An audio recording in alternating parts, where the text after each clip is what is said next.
I would really appreciate it if you could go and just quickly like and subscribe the podcast on whatever you're listening to, whether this is YouTube, Spotify, Apple, and honestly, there are so many more, and I'm not going to bore you with naming them, but it really helps out the podcast. So if you could just go do that, if you're feeling generous, it means a lot. Thanks. Welcome back to another episode of the 20's Survival Guide. This is your host, Emily Astley. Today we're going to talk about something that I've mentioned on the podcast before, but I don't think we've really delved into it enough, and that is dating apps. Why dating apps are so difficult and how we've got to this place in society where they're so normalized, but at the same time, they feel so unnatural, and also how they're kind of warping our view of how we find someone, how we meet someone romantically, and why it's just making us all have a lot less hope on finding someone. Dating apps have got so big, but also so exhausting, and I feel like I can't remember life before them.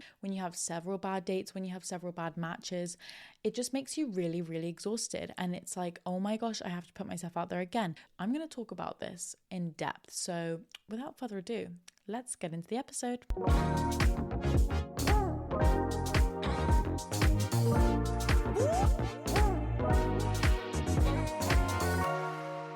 So I don't know about you, but when I go on dating apps, and I've been on dating apps for a little while now, I have collected so many red flags that I never thought I even had before I went on these dating apps. I don't know if I'm actually finding someone. I do know one thing, and that is I am accumulating my list of red flags. Like, I am swiping, and I'm sure, let's use Hinge for example, because I think it's just the most common one, but I'm swiping and they're kind of like reels where you'll just have a quick instant hit of dopamine, your quick hit of dopamine looking at someone, and then you see someone's really cringy prompt. Let's not lie, it's really hard not to judge, because it's all well and good to be someone who doesn't judge others, but it's so easy to look at someone's prompt and be like, oh my God, that makes my skin crawl. I can't believe how disgusting that is. The amount of prompts I've seen of guys being like, and maybe this is just, I'm not a hater, but I'm brunette, so I'm biased, but I've seen so many prompts from guys that are just swipe up or match with me if you're blonde or something. And I'm like, what the hell? Clearly I'm bitter that I'm not blonde,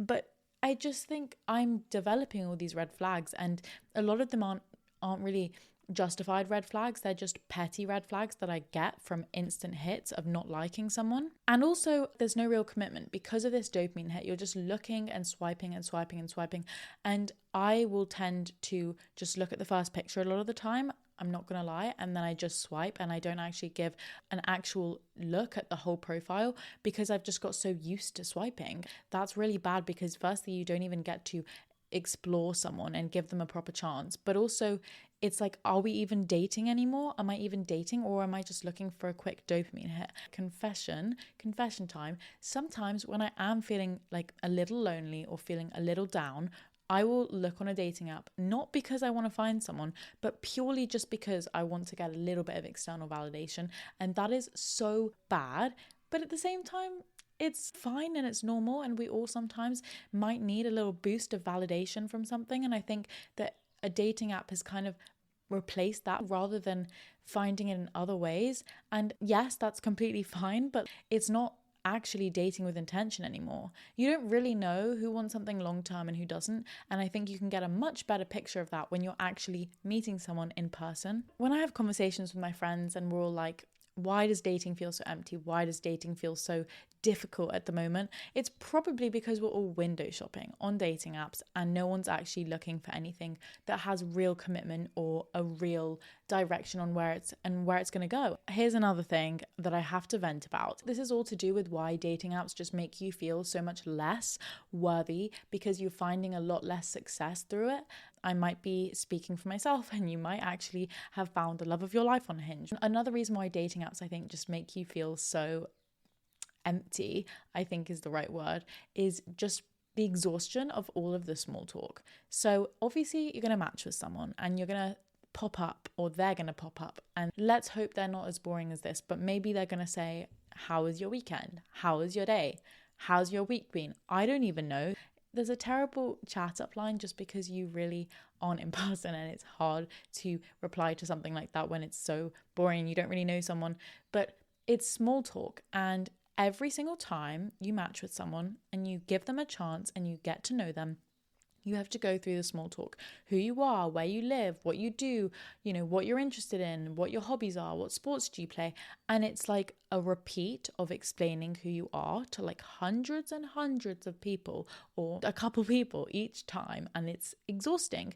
You don't want to do the small talk. When you're looking for something substantial, you want to get deeper than that. And I think that it's really uncommon to get deep on dating apps, unless obviously you give each other your number, you move off, you go on a date.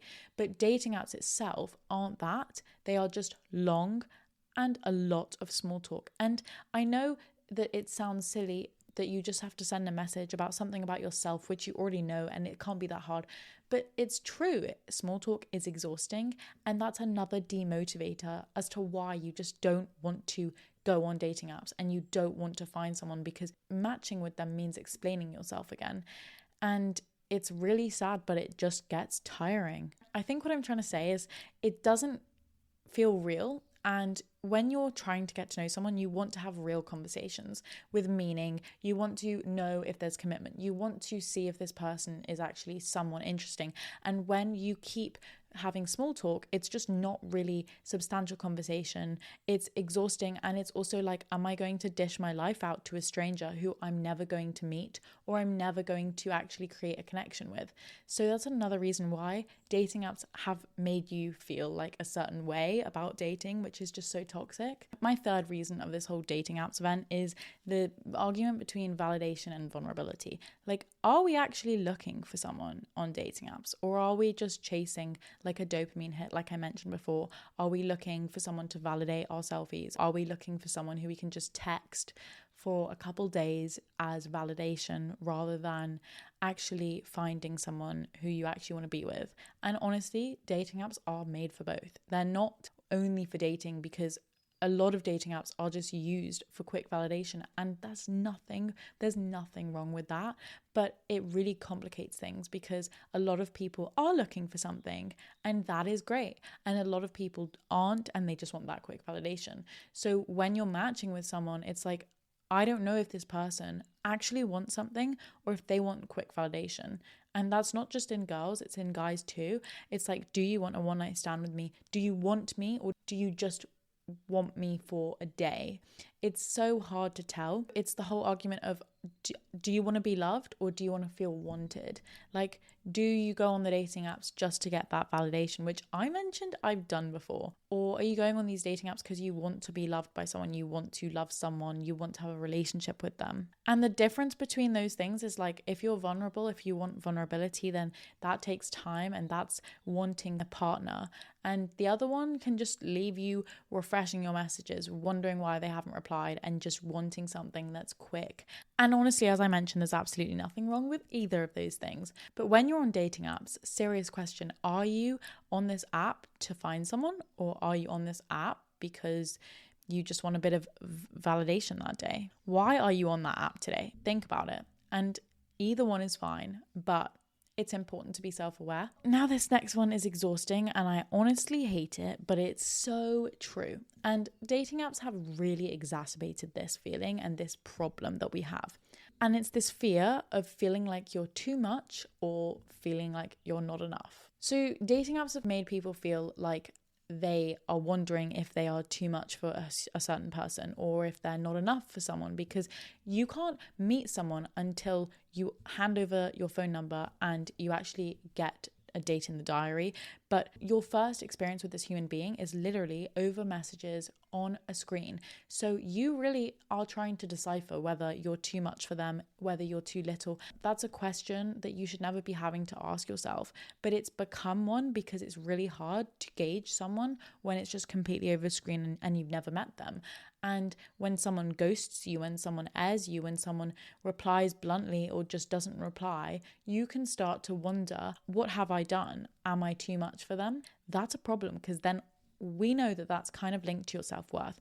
If you think you're too much for someone and you sort of give that thought a real platform in your head, then you link that to your self-worth and feel like maybe you should be changing the way you're approaching this to be different and be less and shrink yourself, or to try and be more bold and out there, but in a way that makes you feel uncomfortable. And you just get into this whole thing of like, second guessing every single message. But the amount of times I have actually been on Hinge sending a message to this person, they're asking me something about myself, and I type out the message, then I call up my friend and I'm like, should I send this? Should I say that I like this? Like, I do like it, but is it weird? Is it cringe? Are they going to find me weird? Are they going to find me too much? Are they going to find me a freak? And then you start second guessing yourself. Is this prompt funny enough? Do I look cute in this picture? And another thing further down the line is it embarrassing to say that you want something serious? You can start doubting yourself when you are having a conversation with someone and be like, I know I want something serious, but is it embarrassing for me to ask that? No, it should never be embarrassing, because you're on a dating app potentially to find someone, but it makes you feel like you're second guessing yourself if you're too much because you want something serious. And that's just a problem, because it means that we've got into a place in society, or at least my experience of things, when you actually want something with someone or you want a deep connection, I know that it scares a lot of people off, but you should never have to fear to ask for that or clearly state what you want with someone because you're worried that you're too much or you're too little. And that's a massive thing. And dating apps has made that so much worse.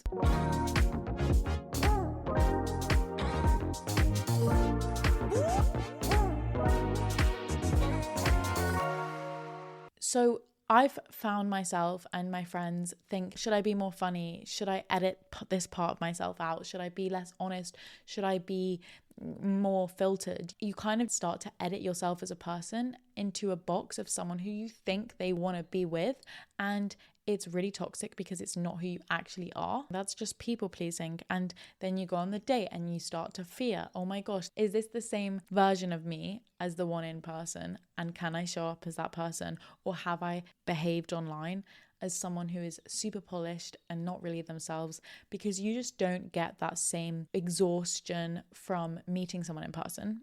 And that's just my opinion, but I think that it's natural to kind of edit yourself and try and show the best version of yourself on this dating app with these matches. And a great thing to do is, if you really like someone on the app, move off of the app as soon as possible. If you've had a couple conversations with them and you want to go on a date with them, give them your number, put a date in the diary and go and meet them, because the longer you're on the app, the worse it's going to be. That is my advice. Another reason is the ick of realness. That sounds really weird, but what I mean is, when you meet this person in person, you meet them and you have had such a great conversation on Hinge, let's say, and you are loving it and they're really good, they look gorgeous in their pictures, and then you meet them in person and you're like, oh my god, that's not what they look like in person. That is not, they are so catfished, and then they're not funny and they're boring and they're not who you suspected. When you're meeting someone in person, you don't really have that curated version of them in your minds of what you think they're going to be like, because you've already met them.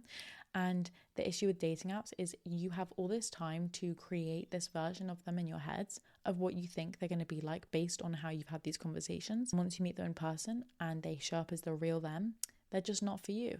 And it can give you the ick so fast because you've already created a version in your head of what they should be like. And if they don't live up to that expectation, then you're automatically just feeling let down. Or maybe you're not who they expected you to be because you just were having a bad day or you guys just didn't gel. But the issue with why that makes it so much harder is because you get let down and you've got up all the courage to go on a date with a stranger, and then when it doesn't work out, you have to try and do it again with a new person, and it's exhausting. It's exhausting when you don't have success.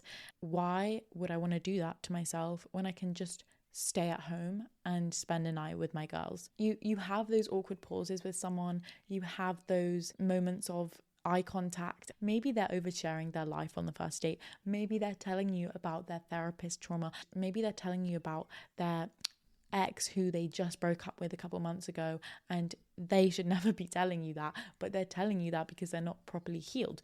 You never know what this person's going to say, but if they say stuff that ick you out, it's just icked. It's just done. And it's so hard to come back from that. Also, dating apps are really good for the people who don't actually like conversation or who are really shy, because they can show up as someone, and then when you meet them in person, they might not be as talkative, but it's a lot easier for them to be talkative on an app and find that this person is not who you expected.